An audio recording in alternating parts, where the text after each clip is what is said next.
When 2020 hit this year, we were filled with such hope, such promise, such possibilities. It was a new decade. And we thought this is the year that this model is really going to demonstrate that we are ready to have the impact I've always had in my heart. Who would have thought how prophetic those words would be when the pandemic hit?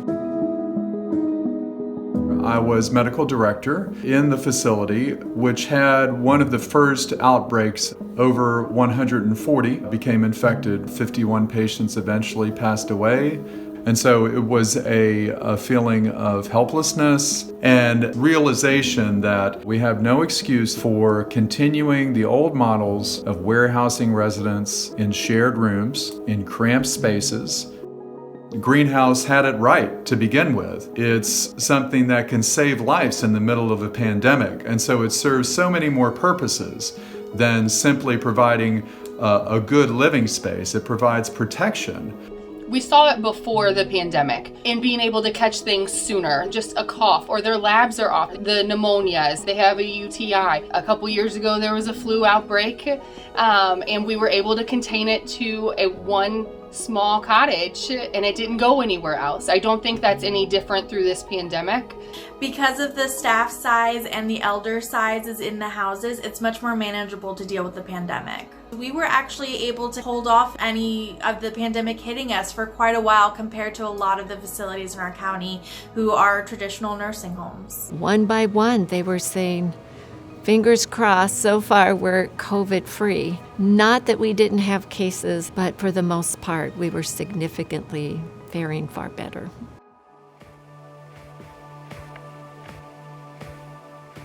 Never before have nursing homes and aging services more broadly been put in the spotlight.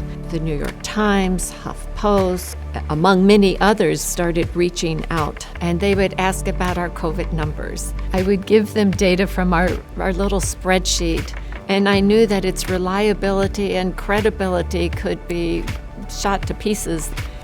And getting Cheryl involved was a godsend. One of the things that most passioned me about wanting to be involved with the Greenhouse Project during COVID is that it just felt like a slam dunk to say, this is a model of care that probably has fewer infections because they're smaller, so there's less chance of people coming in and out with infection, likely more ability to control exposure when it occurs, and also that there really might be something to avoid a lot of the other negative components of COVID. And I speak about this as someone who has worked in long-term care settings. I can't help be a voice if we don't have the data. At a time when our greenhouse partners were focused on keeping people safe, I am so grateful to their willingness to be able to submit their data, because at the end of the day, I knew this is what was important.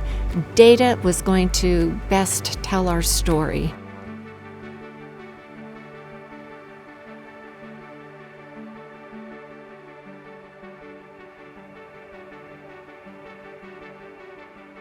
I was a member of the CMS Coronavirus Task Force. I've testified twice to the House of Representatives about COVID in nursing homes. Everything about the greenhouse model allowed it to fare better during COVID. The small home aspect of greenhouse, we know that larger homes were hit much harder. Fewer staff coming in and out of the building. Beyond that, the consistent assignment and better pay for staff is also going to help protect them. Residents feel more engaged, less isolated, and all of those are going to allow residents to thrive better during a pandemic. It's time to rethink nursing homes.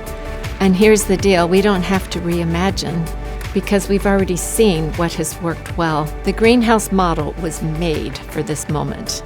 To date, we have had 0 of our elders come down with the COVID virus at all, which is truly amazing. It's been a true testament to the greenhouse model.